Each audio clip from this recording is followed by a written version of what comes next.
Hello everybody and welcome back to Taste of Reality, reviewing Love Island Season 7, Episode 35, according to the way I count the episodes, okay? I count the Unseen Bits as episodes. That's why we're on 35, if that makes things clear. Before I get into it, please make sure to like this video, subscribe to the channel, hit that notification bell. I'm gonna try to not stick my foot in my mouth because I have not been editing in the past couple days. So yeah, let's get into it. Toby is just comedic relief at this point. His whole situation is just a joke. I can't even take him seriously. I just watch for entertainment now. I watch most of them for entertainment, but him for real, I'm not thinking anything is going to be promising coming out of the show. Basically, he says that he doesn't want to get to know Abby or Mary, and he wants to be back with Chloe. And basically what gave him this revelation was seeing her with Dale put into perspective how much he really liked her. And at first he thought he wanted to get to know Abby again, but it was like, nah, it's actually Chloe. Do you, boo? Whatever you want to do, go ahead. You here having your hot boy summer, whatever. I can't even expect anything from him at this point. He also tells Millie, which we know it's going to get back to Chloe specifically. I found it weird how he was telling everybody but Chloe, but we'll get into that a little bit later. Tyler apologizes and says that he still has feelings for Kaz, and here's why I'm annoyed. I'm annoyed because it would have been one thing if whatever he did, what he did, discovered that it really was Kaz and then came back to want Kaz. But I feel like now he only wants Kaz just because somebody else wants Kaz. And he even said, you know, coming back and seeing her with Matthew really did something to his psyche, and it made him think maybe I was premature in jumping ship with her. And my thing is, would he have felt this way if she hadn't partnered up with Matthew? Would he still want her? Because I felt like he kind of wanted to be in the driver's seat. He wanted to come back with Clarice, see her alone, and then have his own pick. But now that power has been taken from him because Kaz had her own situation, he's like, hold on, I don't get to choose. I don't get to have my options. I think that's really what had him twisted a little bit. And he even said, if I was to pick right now, it's 60-40 in Kaz's favor, and he would pick Kaz. So why are you still trying to get to know Clarice then? If you know when you came in, you were coming just for Kaz, came back from Castle Moore, you're still saying it's Kaz. And Kaz is literally saying, all you have to do is pick me. All you have to do is pick me and I'm there. But I will not accept 50%. I will not accept 75%. I'm only accepting 100%. And he's not giving her that. Tyler, what are we gonna do with you? They basically decide to stick with their partners, work it out with them. But then if there's potential between the two of them, they're not gonna completely shut it off. I think that's a little dangerous, especially because Cass seems to be a type who's an all-in kind of person. So, hey, make up your mind, Tyler, okay? Because we're tired. Faye calls things off with Sam. And Sam was a little bit more butthurt than I thought he would be. That kind of took me by surprise. I do like Faye and Teddy, man. Besides the lip combo that Faye be rocking, I love everything about Faye.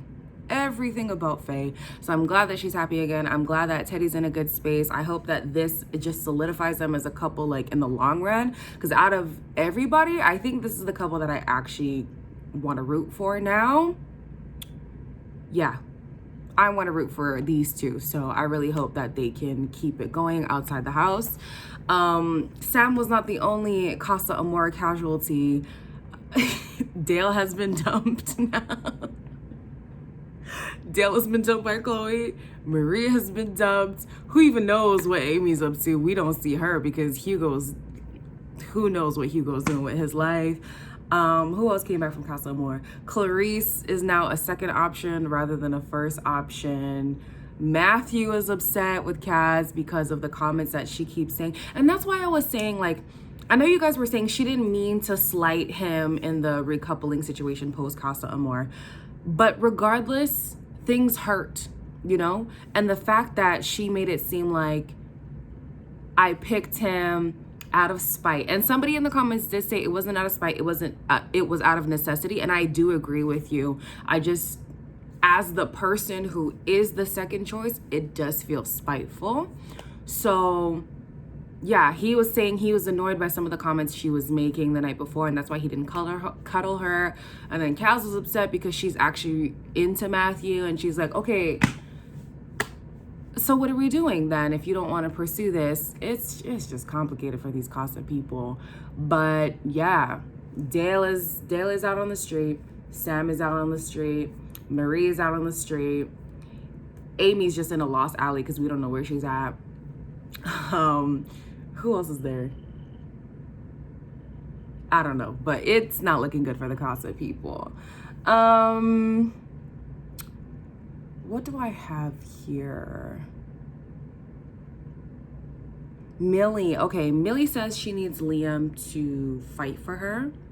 And Liam is finding it hard because he's like, how do you fight for somebody when you don't get to talk to them?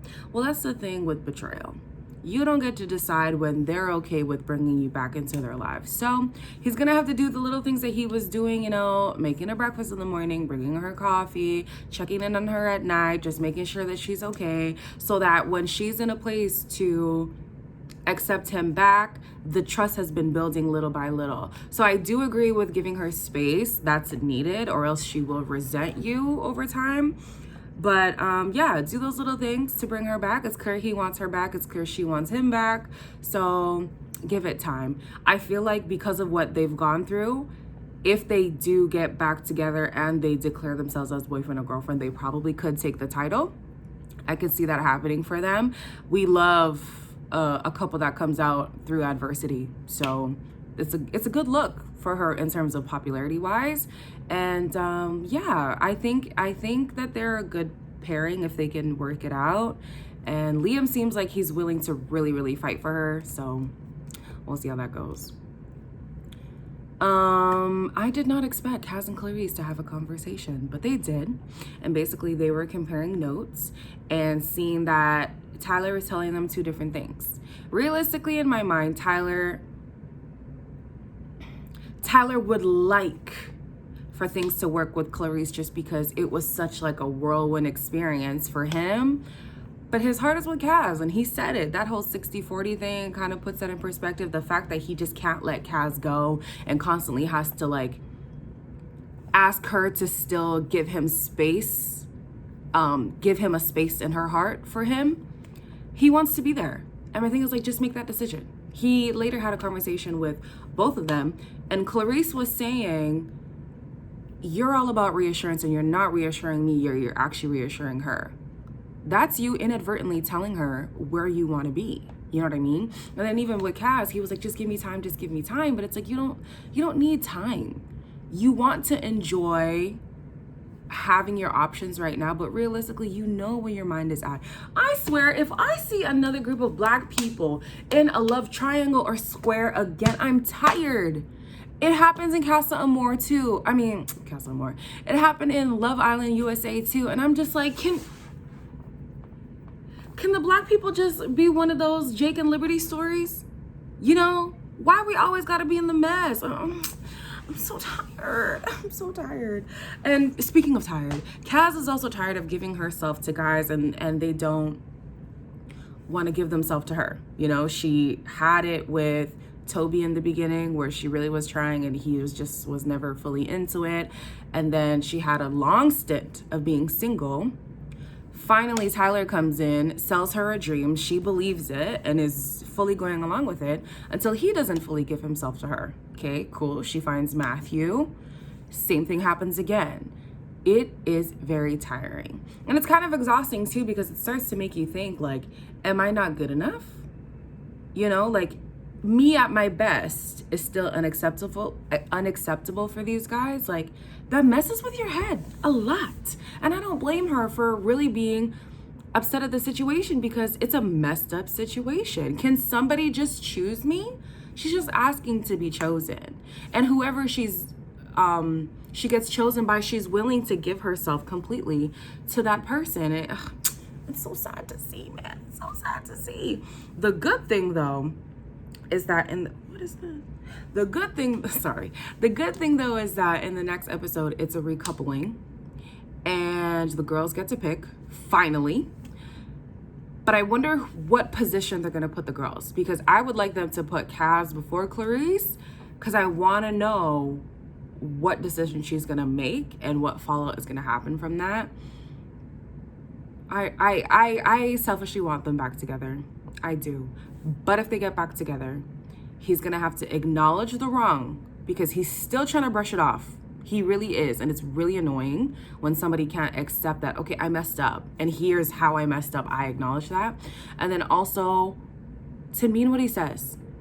Even if you're in moments of uncertainty with Kaz going forward, let her know so that she knows where you're at. Don't sell her a dream because that's what you want to give and then fall short because you're unable to.